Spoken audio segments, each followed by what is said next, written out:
welcome to the first episode of Dream It, Dare It, Do It, a podcast with me, Jasmine.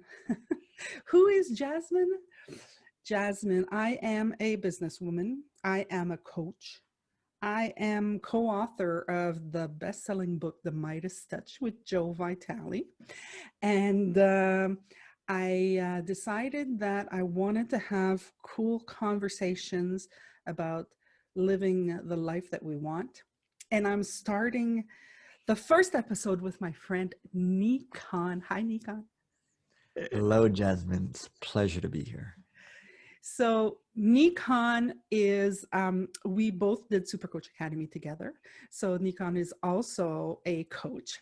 And Nikon lives in Bangkok, Thailand. Bangkok, Thailand. So we're both like the same, like I speak French and English and Nikon speaks Thai and English. So, yes. So we're both, talking to people in our languages. So you want to tell them a little bit what you do in Bangkok? Sure, it'd be an absolute pleasure. So similar to you, I have a hard time doing just one thing. So I do a few things. So mainly I'm most known for being a business coach in Thailand, and I run a small boutique coaching and consultancy where I help businesses to really get more out of themselves, to help the leaders in the business get a deeper understanding of where their experience is coming from so they can become unleashed in their business, in their sales, in their marketing, in their communications, in their leadership. And I just love doing that. I love helping people disrupt old models of business and the way they're doing things. I'm also a Taekwondo teacher. I have a chain of Taekwondo programs in international schools. We have 4 branches. We're going to expand to 5 and 6 next year. We have over 100 students. I've been doing Taekwondo for 20 years. I'm a 5th Dan black belt, if that means anything.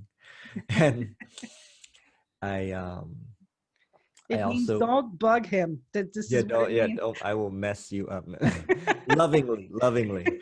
I also help with a family business. We do glass artwork for architectural firms and interior firms. We do mega projects in and around Asia. So I do that because I'm a good son. And that's about it for now. Yeah. Cool. So I wanted to let people know, the reason why I'm doing the podcast. So, and where does Dream It, Dare It, Do It comes from. When I was in my early 30s, I had been with a company for 10 years, and I was the kind of person that, did what a good girl would do, so younger, what a good girl would do was, get married. So I got a boyfriend and I got engaged and I was about to get married and I said, what the hell am I doing? And so I did not proceed with the wedding. Not that I left him at the altar, but I mean, I'm just saying I broke it off.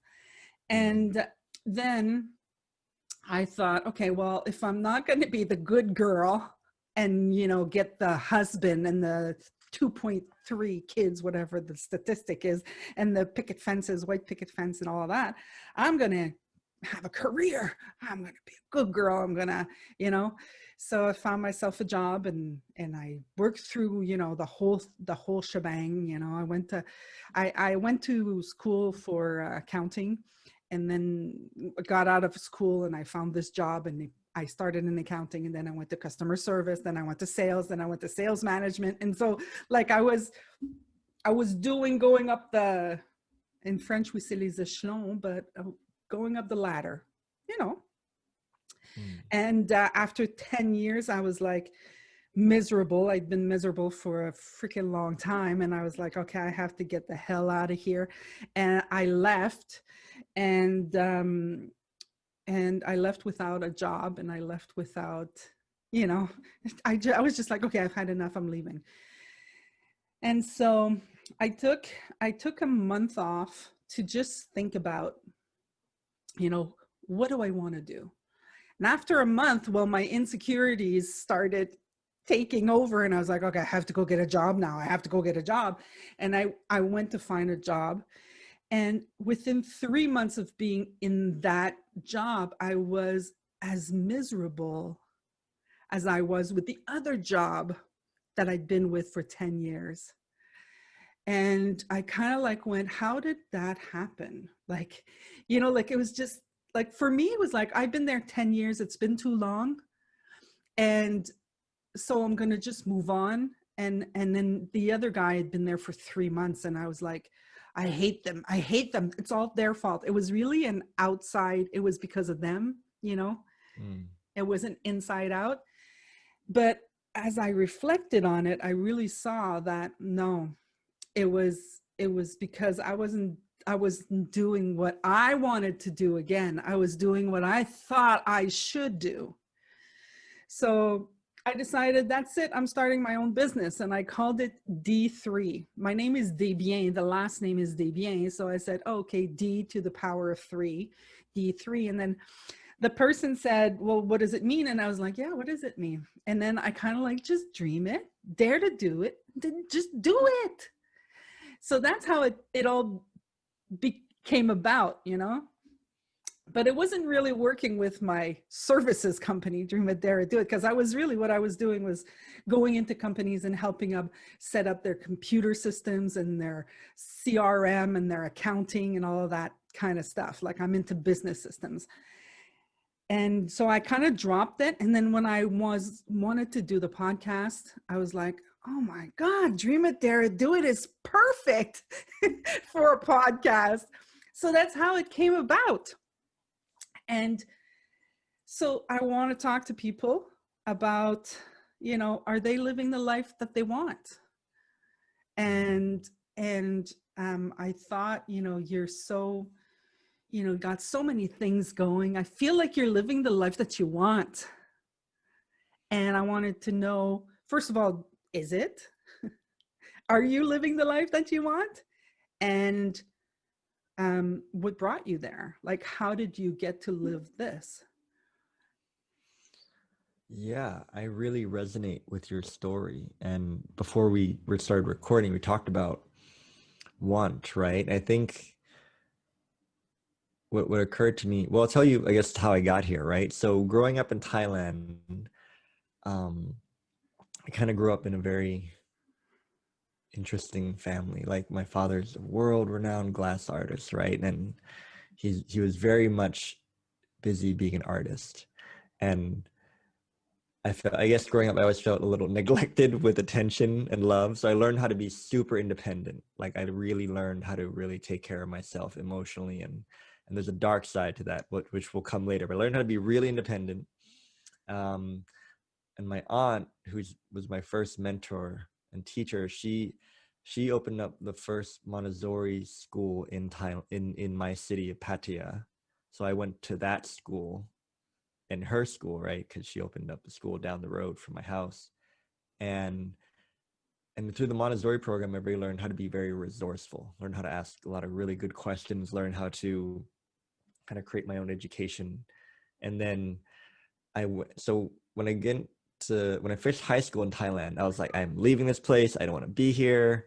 Like, I did not have a good family. Like, I did not have a good relationship with my father at that point in time. So like, all I knew is I just wanted to leave.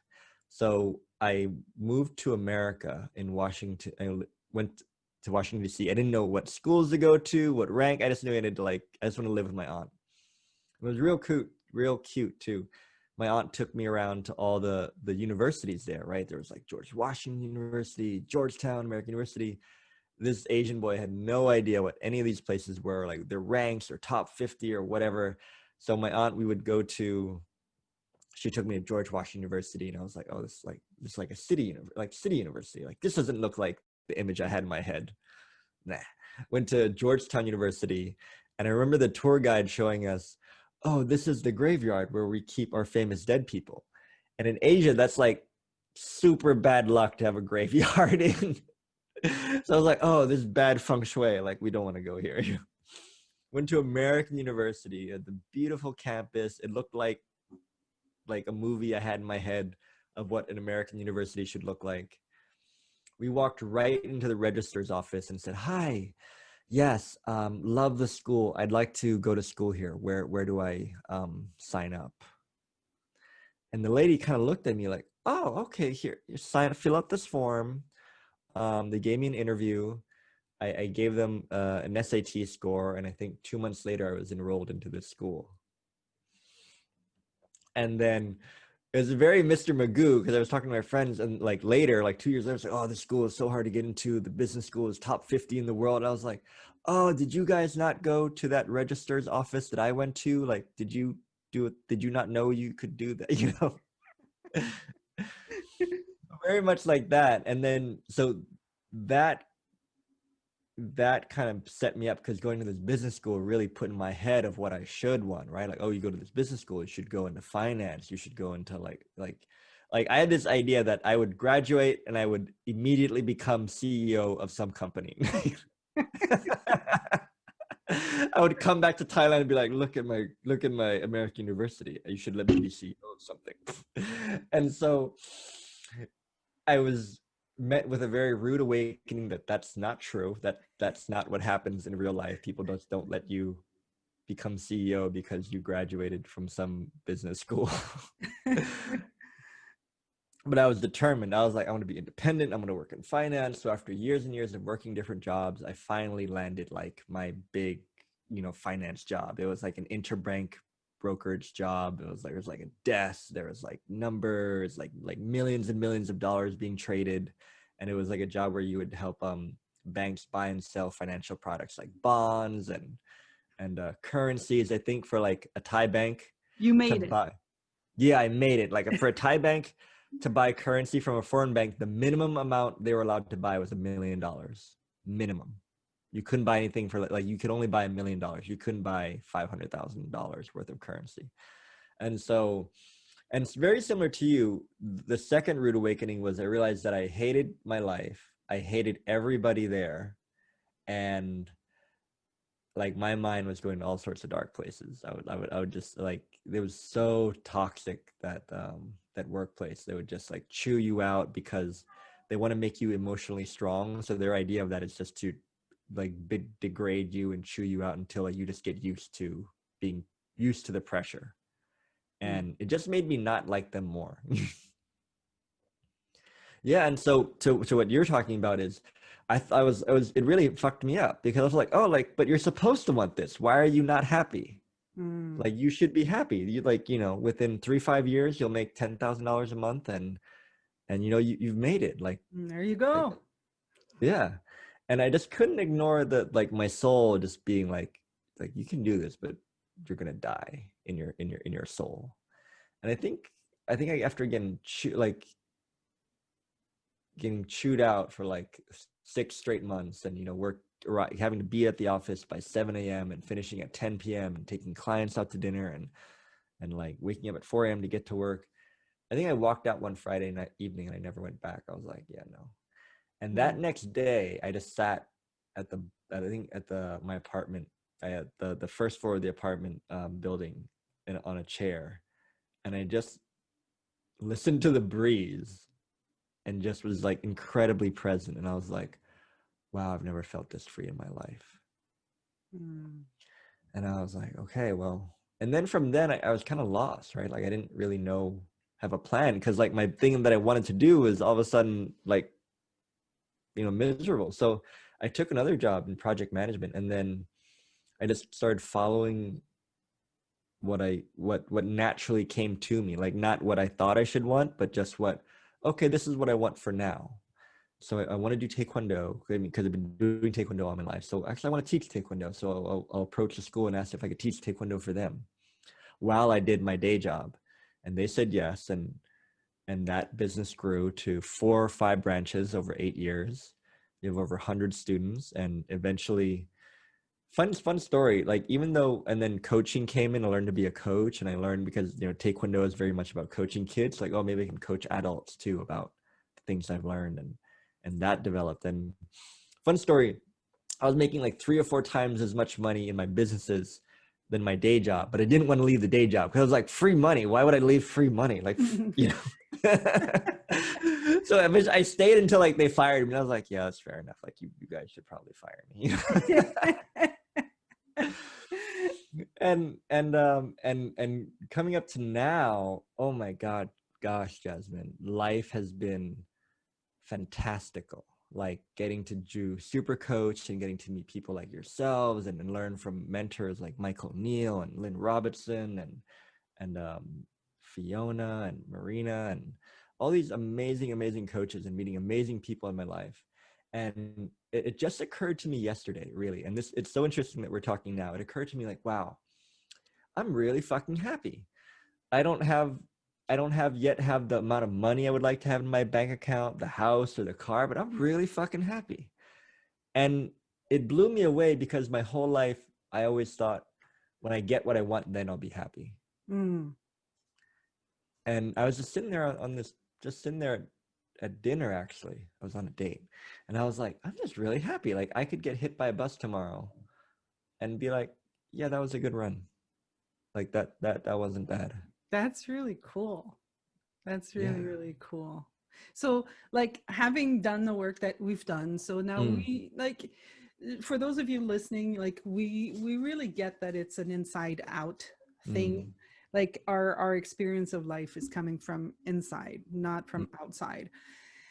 And I think that we all have it confused. We think that it's coming from outside, and when it's coming from outside, we can't do anything about it. You know, it's coming from out there, so you can't do anything about what's out there. You can only do what's, you know, something about what's inside. And so if you look at what you overcame, you know, when you finally said, okay, I've had enough of this shit, that's it. I'm quitting, you know, I'm walking away. What do you think, like, because it seems like you said, I think we both had that same experience of, okay, for me, like what showed up was like, I can't believe I was put on this earth to do this shit. Like wake up in the morning, pissed off, drive to the office, pissed off, screaming at all the people that couldn't know how to drive, getting to the office and going, ugh, not you guys again. And then just doing that over and over and over again. I kind of just like went, fuck this. I like, see, I said we could swear, but I'm sorry to people who didn't like that. But so yeah, I mean, what do you think was it just like the total fed up that you overcame, or like, was there something that you had to get over? Oh yeah, I had to give up this thing that I had to prove something to myself, that to be successful I needed to be at this finance job, to prove to my father that he was wrong, that being an artist, you can't be successful as an artist. You have to get a real job in a business, even though his business has been pulling 7 figures for 3 decades, you know. Like I just wanted to prove he had proved it to you already. Yeah, I was just like this probably hormonal, like, even though I was in my late 20s, I was still like this hormonal teenager who just wanted to prove shit to his father and wanted to prove shit to the world, that look at me with my finance job, fuck you guys, I'm smart. And it got to a point like you. For me it was less fed up, but it was more scary for me. Scary me because like I was watching my thoughts get really, really dark, and I knew that if I stayed here, it wouldn't be healthy because of my independence thing, right? So I'm really good at persevering through tough shit. Like that's my MO. Like I will be the last person off the treadmill or whatever because I'm trying to prove shit, right? And so I remember sitting in that finance office and just leaning back and just looking at all the people, because like every day they just give you shit. You walk in, they give you shit because they're trying to train you. But then they're like, after they give you shit, like, okay, let's go for a beer. Like, no, fuck you. Like, I don't want to hang out with you. Yeah. And I would just sit there and I would just look at them like, gosh, I wonder if I shot this person. Like, that would feel like, you know, and then like, okay, I'm gonna shoot this person once, that person twice. Ooh. Like, it That was sounds hard. it sounds funny, but in my head it was a very logical thing Mm, of doing these things, doing harm to people. And we learned, like from Lynn said, like um people who are secure, they wouldn't want to do harm to other people. So my mind is normalizing doing bad things to people mm, and be like, yeah, I'm sick and tired of this shit. I would totally, like, I would off you first, then you, then you, then you, in my head, right? yeah. And it scared me because it felt like, yeah, that makes sense. And then I knew that, okay, my mind is going somewhere not healthy. And I've never told anybody this Mm, publicly before, but when I noticed that my mind was going to dark places, I could kind of tell that if I stayed here, that darkness would just make more sense to me. And I'm not like that. I like teaching kids. I like mm, helping people. I'm not. It occurred to me that it just made sense. Like, Nikon, that's not normal. You need to not be here. This is not good for you. And then I left. And then in saying that out loud, I have more compassion for people who do stay, and things like that on their minds do seem normal, but they're not normal. Yeah. yeah. Yeah, no, Mm. I get it. Like sometimes well, not sometimes, I mean, all the time. That's how we experience life, right? The more that's actually why I want to have these conversations Mm. about living the life we want, because the more we're in this conversation and looking at the things that we don't dare to look at, and Mm. speaking aloud and just being inside that conversation, that becomes more real. It's like, so if we're experiencing life through what we're thinking and what we're saying, and we're having these conversations, these back and forth, Mm. then we might as well have these great conversations, right? We might as well spread this it is possible, guys. It is possible to live the life you want. So I really, well, first of all, you're courageous to share that. And it's really amazing that, back then you didn't have this understanding, but yet it Yeah. was there, right? And you still had your wisdom spoke to you and told you, hey, get the hell out, right? Mm. Mm. And I think that, if people could just, listen to it, like when they hear Mm. it, when it says, okay, look, do this and go for it, you know I think that would be just so awesome. I think in saying that out loud, I realize now, at all my darkest turns in life, including staying way too long in toxic relationships with women, there was always a point where wisdom, it would be like a bright light would come in and be like, Nikon, like, get out. And I would never question it. I would be like, are you sure? I'd be like, okay, like I gotta go.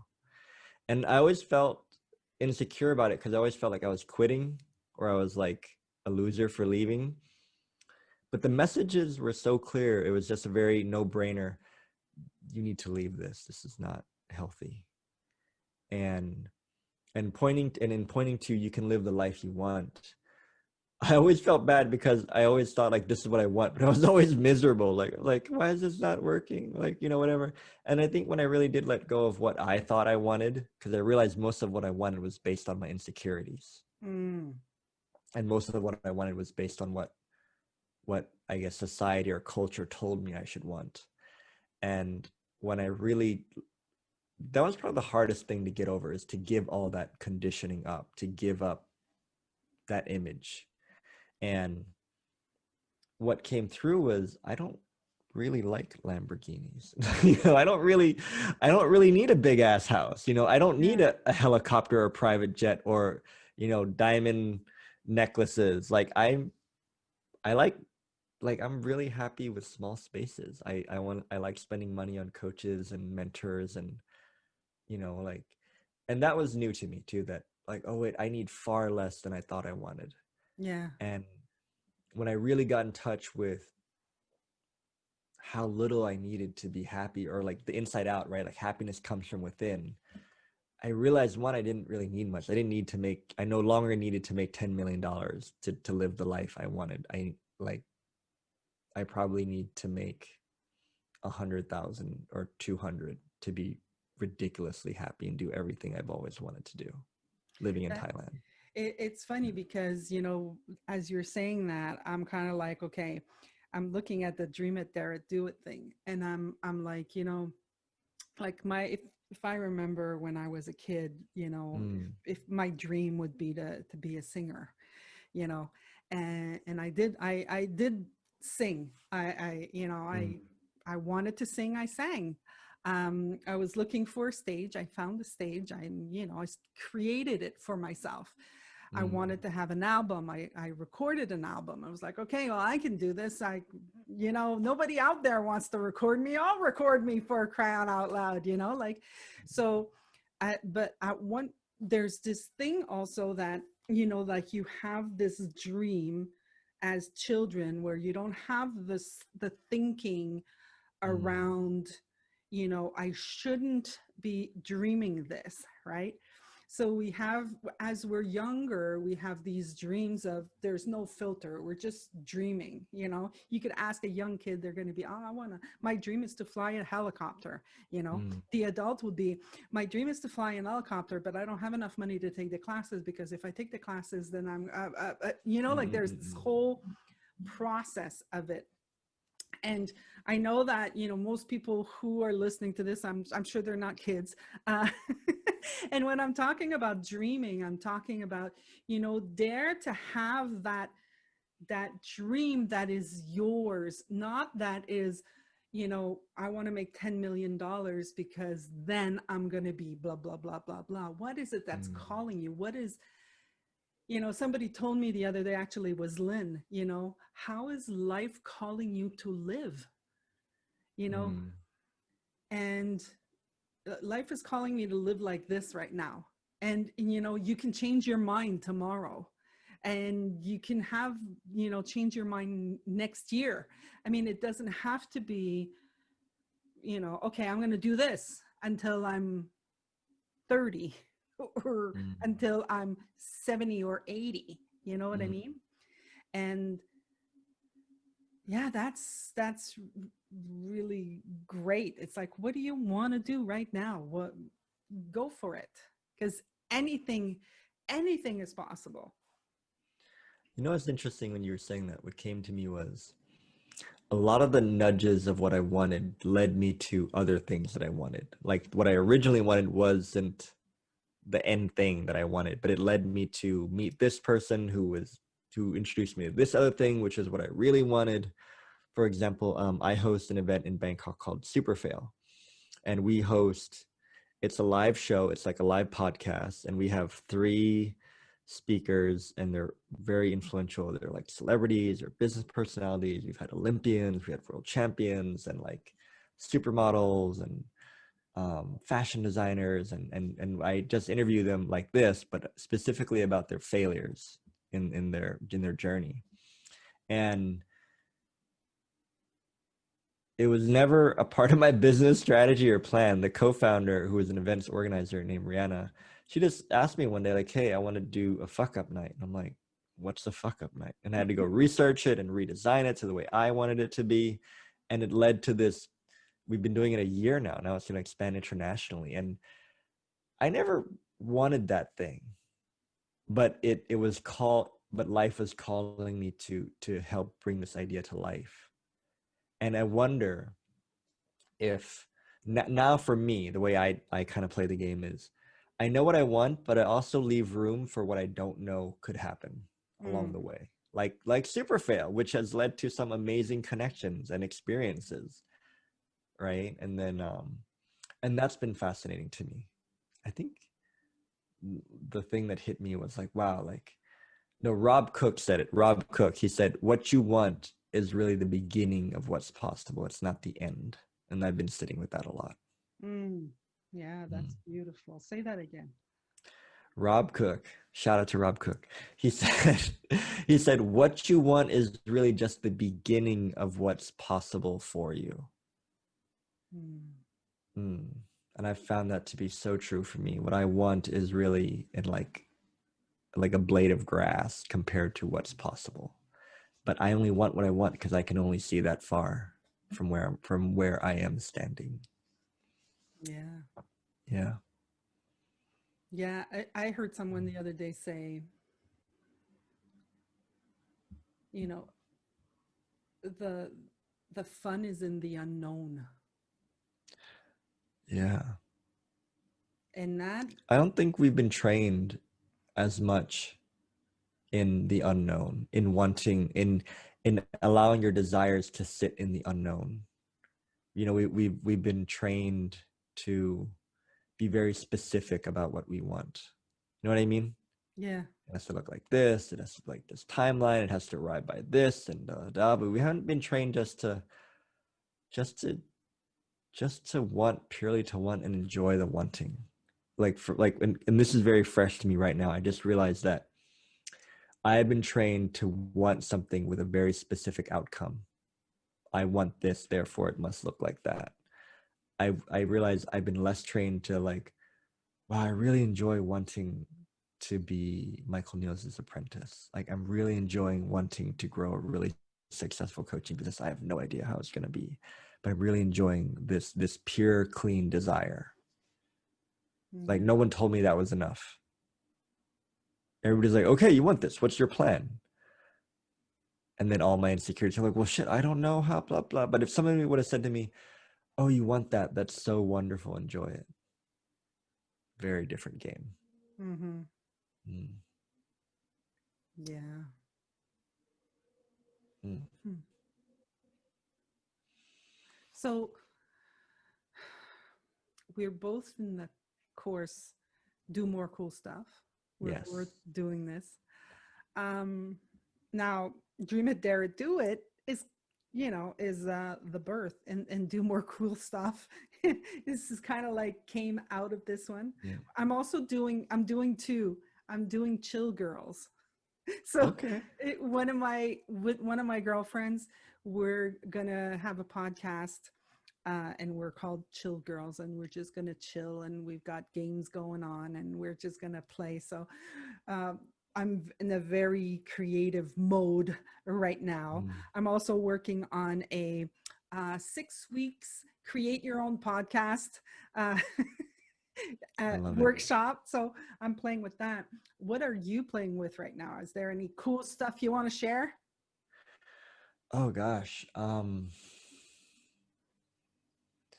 Yeah, actually, come to think about it, for me, well, I'm doing a podcast too, and you've inspired that. So you're gonna be on my podcast next, Jasmine. And just cool Cool. conversations on just like I'm such an asshole. Like I like to disrupt things. So I like to invite people on the show, and we talk about a topic, and we just disrupt the old models of what, like, is it in business, and like what kind of old models are you doing in business. Like one podcast we're gonna do about disrupting old models of education, and to me I love that shit.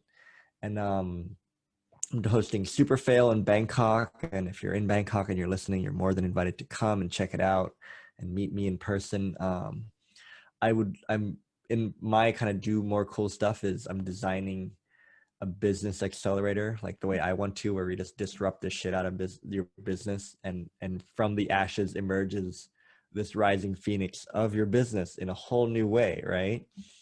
And I'm collaborating with another person in that group, do more cool stuff, and she has this cool idea to do a tutoring school, because tutoring schools in Asia are a big thing, but for like soft skills. So we don't know what that's going to be like, but I'm just putting that out there. It's, instead of coming to learn English, math, and science, you'll come and learn about confidence and how to talk to people and how to communicate to people, for young children, for young kids who would usually go to tutoring Okay. school.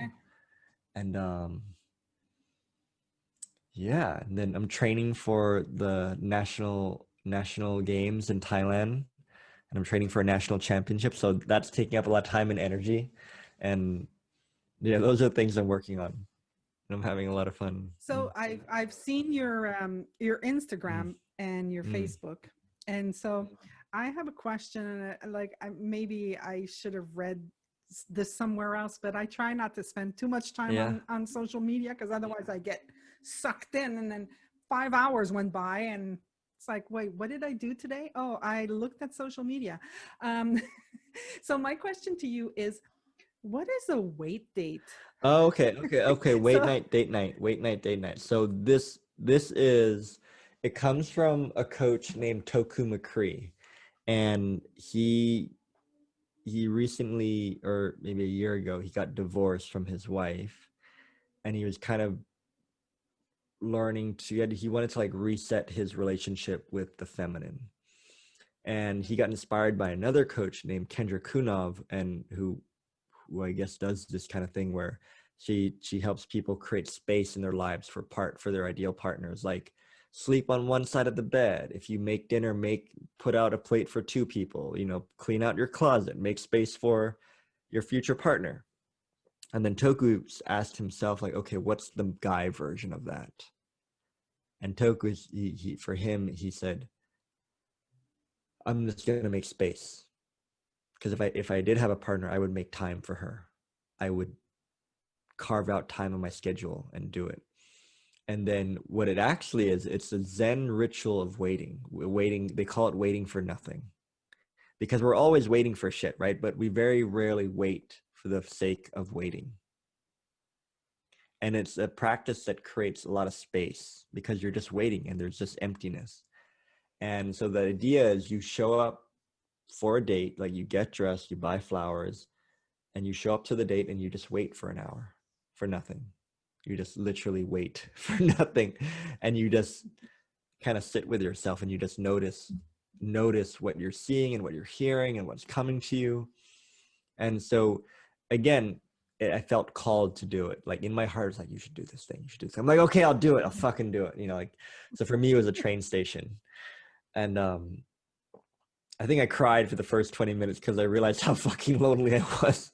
Like, I'm so alone, and jump in front of this fucking train. And then my mind quieted down, and I realized I've been pushing away all, like, I'm not lonely. Like, no, you're fucking lonely. Like, and you really want a partner. I'm like, no. And then I just noticed things. I just noticed that loneliness comes and goes. I noticed that my self-worth comes and goes. I noticed the insecurities come up and go down. And I started watching the people. Like, I started like, oh, like, it was at a train station, right? So I was like, oh, like, what's their day like? They have a good day. Um, and I just saw things, Jasmine. It was weird as hell. I recommend everybody to do it. Wait night, date night. Go to a place and wait for an hour. And in waiting for the sake of waiting, it's peaceful, it's calm, and all these things come up, and it's like you just have more space for creativity, because I, for you're still, yeah. it sounds like you were basically observing the human nature Yeah, in yeah. that 1 hour.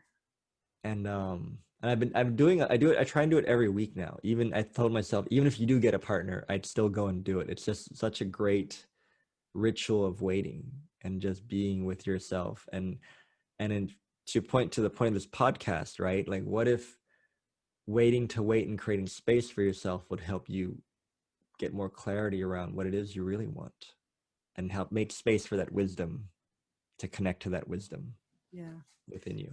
Well, I've been single for a long time, like after that first relationship that I was telling Mm, you about, and I was like, oh, I'm literally doing this because I think I should be doing this. I should be in a relationship. I should get married. I should have kids, and I should have a family.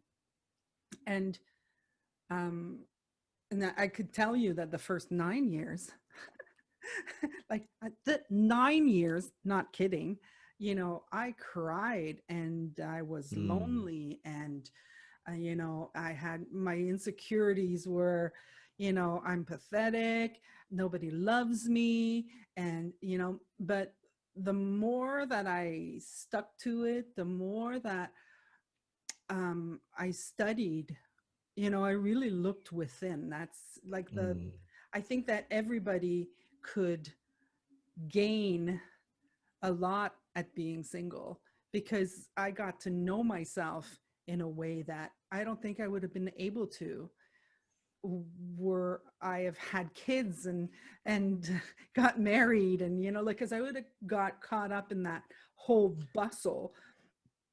yeah, I get that. I mean, I've dated for all the wrong reasons too. I've dated because I was lonely, because I was horny, Yeah. like all the wrong reasons. And I think just I think do this wait night date thing and really learning how to be with myself and really learning how to see that I'm already whole. Like I don't need a partner to be whole, but if someone does come in, they're gonna get a version of me or a maturity that's like I'm good, Yeah.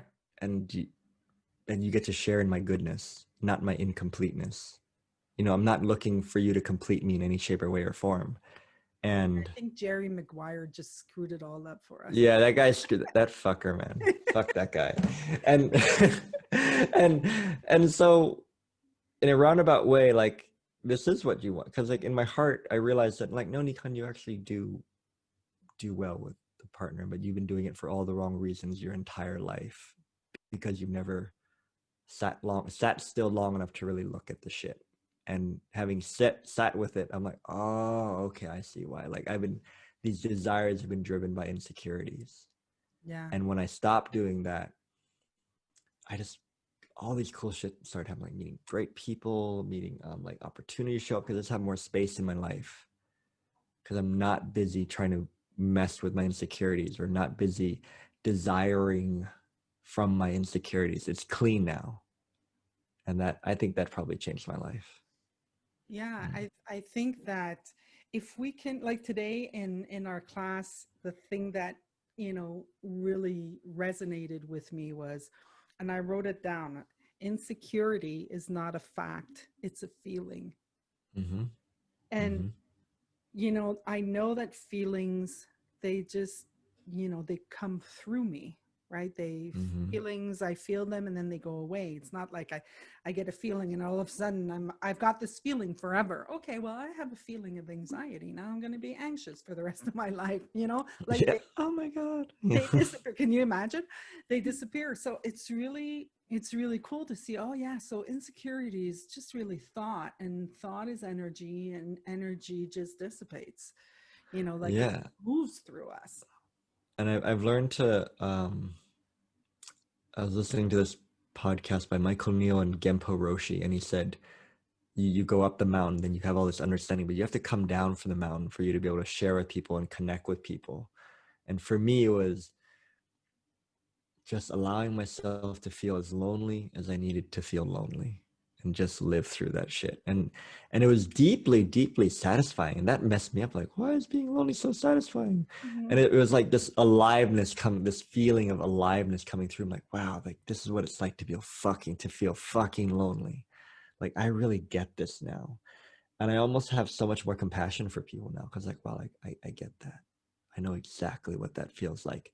And it's not coming from I kind of know what loneliness feels like. No, no, no. I get what your level of loneliness feels like. I've fucking been there. Yeah. And it just helped my connections. I mean, it helped me have more compassion for people because I've allowed myself to feel more without being attached to the feeling. Hmm. Yeah. Listen, I want to do something with you. I have this website. Mm-hmm. This is unplanned, people. I'm like, this is just like something that came to mind. So it is called Questions, like a whole bunch of questions. So I don't Go even know for it. what the games are. So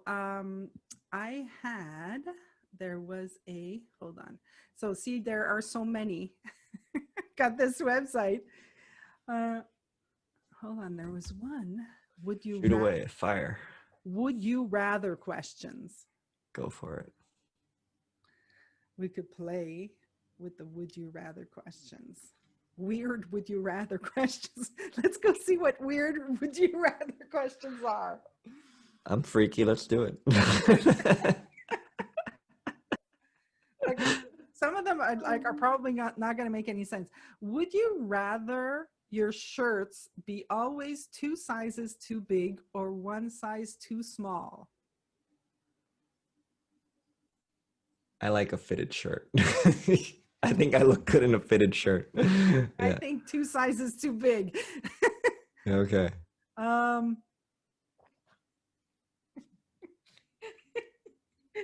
I'm not even sure I should ask this question. I'm going to go ahead. Would you rather have 1 nipple or 2 belly buttons? I really like my nipples. I'm gonna go with 2 belly buttons. That could be interesting. Okay, so that was weird ones. Let's go say, would you rather, I'm going to tell you the types and you tell me which one you'd like. Mm-hmm. Okay, hold on. So funny, would you rather question? Let's Good, go would you funny. rather question? Go funny. Funny, yeah. Would you rather be a reverse centaur or a reverse merman? I want to be a reverse merman. Why merman? Because I'd imagine if I could swim and breathe underwater, like that would be a whole new world to explore That's nice. I like it. Okay. to me. Would you rather your only mode of transportation be a donkey or a giraffe? Donkey. I don't know. I think parking a giraffe would be tiresome. Yeah, I think it would be problematic. Would you rather only be to use a fork? Would you rather only be to use a fork? Be able, they forgot a word. Mm-hmm. Would you rather only be able to use a fork, no spoon, or only be able to use a spoon, no fork? Fork. I'm a spoon girl. I eat my salad with a spoon. I work with these. I know I'm crazy. I work with these guys, and at lunch we make a communal salad. And when I started eating with them, I'd be like, "But where's the fork? Where's the spoon?" And they'd be like, "What are you talking about?" Well, I can't just go. I need to have my spoon and have all the bits inside. I know. Oh, jeez.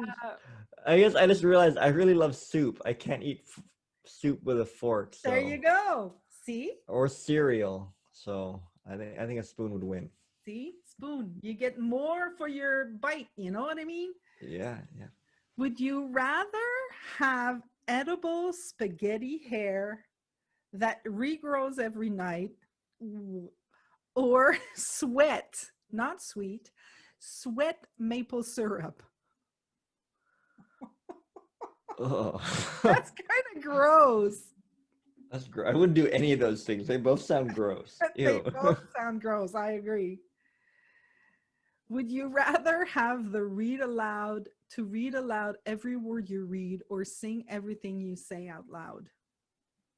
If I had a good voice, I'd sing the shit out of everything. I'd be like, "Hey, Jasmine, how are you? Hey." That's not a bad voice. 1 back 2 3 2. Right? Okay, I have questions to ask a guy. Oh, here we go. I'm gonna do this for another 2 minutes. Don't worry, guys. If you guys are bored, I'm just like I'm playing. Oh, what was your best mic drop moment? I'm sure you have a few. Oh man, best mic drop moment. Let me think. Trying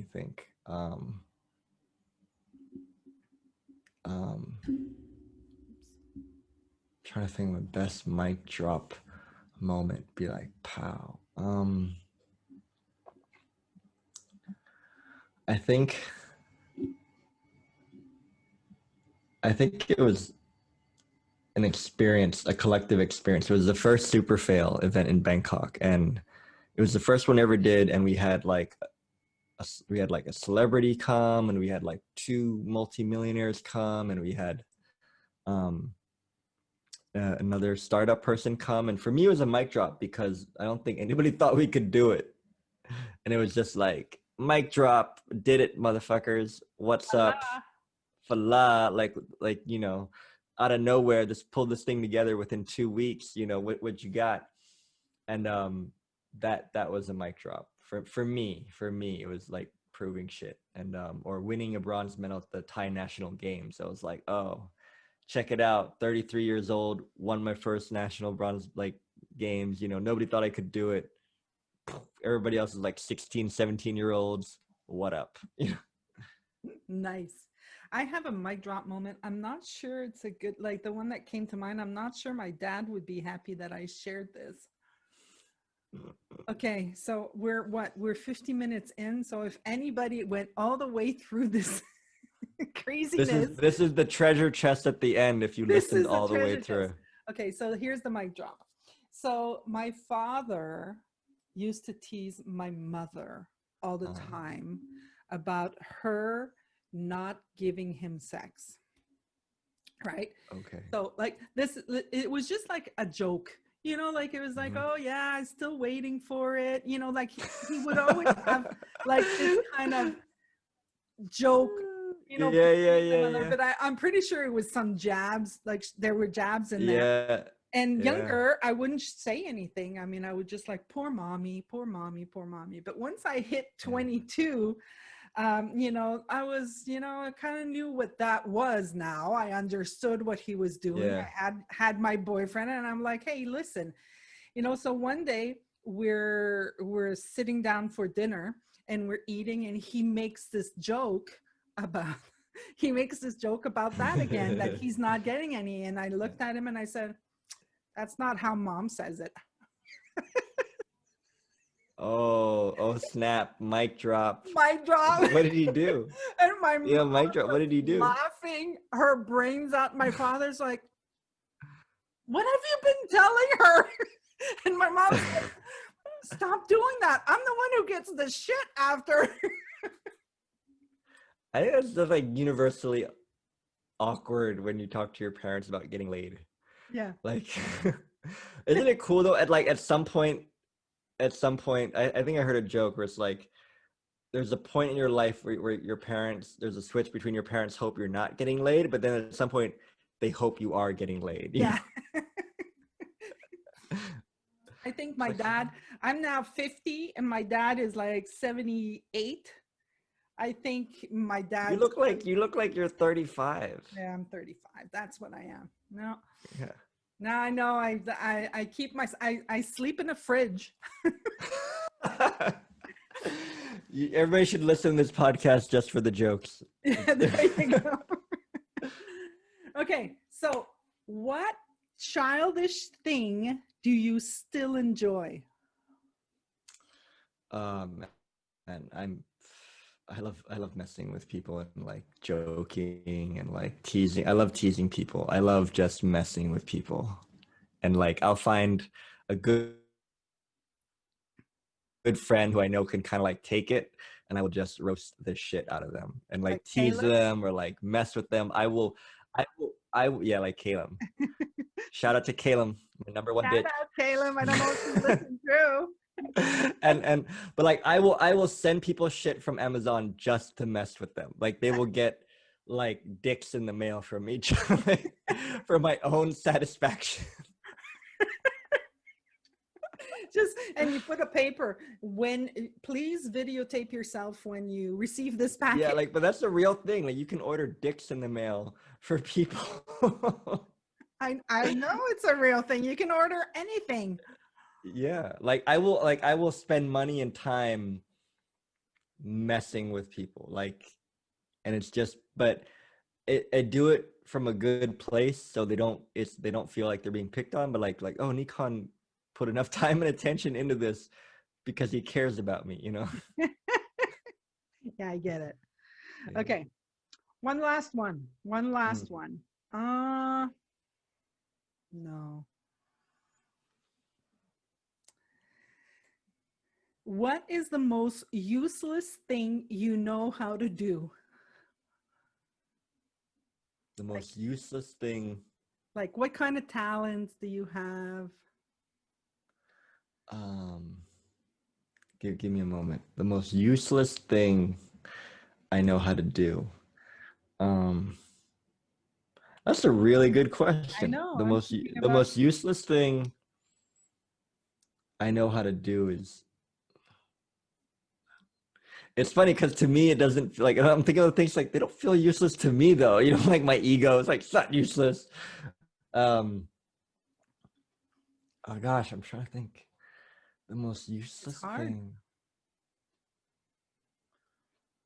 You know, We don't know. it it's gonna make sense contextually. In Asia, not a lot of people speak French. And I learned French because I had a French girlfriend in high school and I wanted to learn French. And I moved to France for a couple months and I learned how to like swear or like drive in French. People like, oh, qu'est-ce que tu fais? Like, incroyable. You know, like that's not very helpful in Bangkok because nobody knows what the fuck I'm talking about. But in France, I'm like, oh, qu'est-ce que tu fais? Incroyable. Like, what are you doing? Unbelievable. You know, like to me that at this point in time in this that seems It's useless to useless. me. But if I was in Quebec or in France, that might be more useful. But contextually, Yeah, well, if you were in Quebec and you'd say, mais qu'est-ce que tu fais? Voyons donc. We'd say, qu'est-ce que tu veux, tabarnak? I'd love to say that and have people understand me. Okay. Okay, so that was fun. That was fun. So let's just zoom back in here, bring it all in, and I'm gonna ask you, do you have like let's say somebody is like contemplating living the life they want Mm, and they're not doing it because fill in the blank. yeah.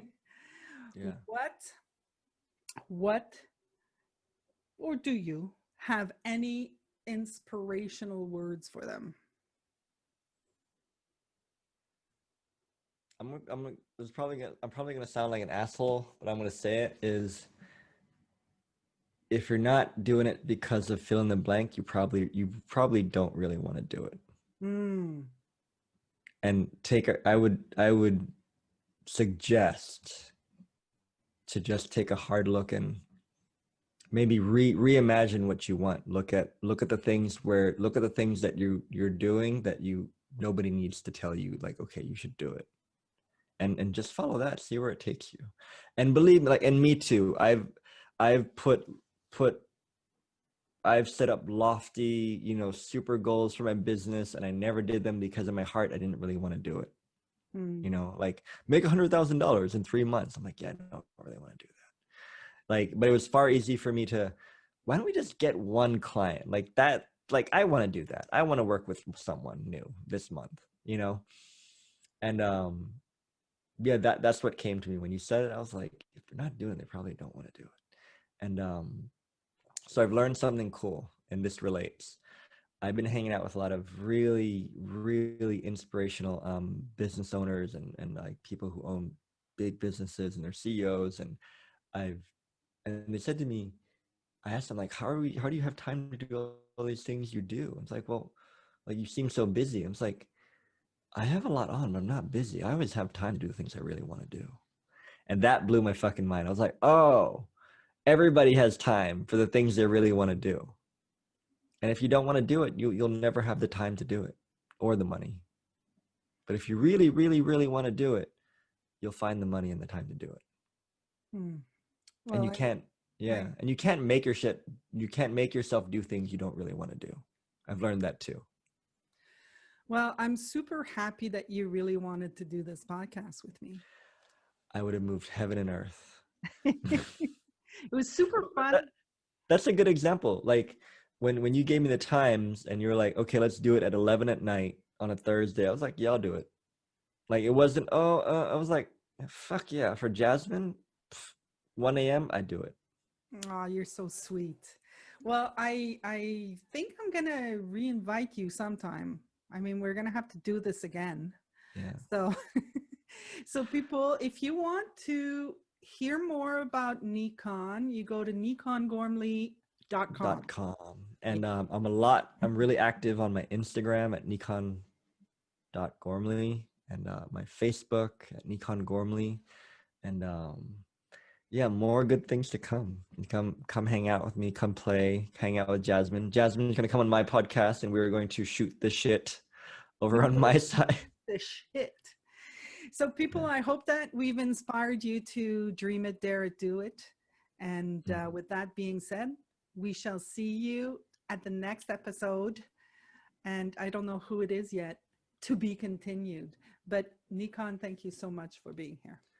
Absolute pleasure. And thank you so much for hosting this podcast. And your community is incredibly lucky to have you. And I am so incredibly grateful that I got to meet you when I met you. Thank you. Bye. Bye.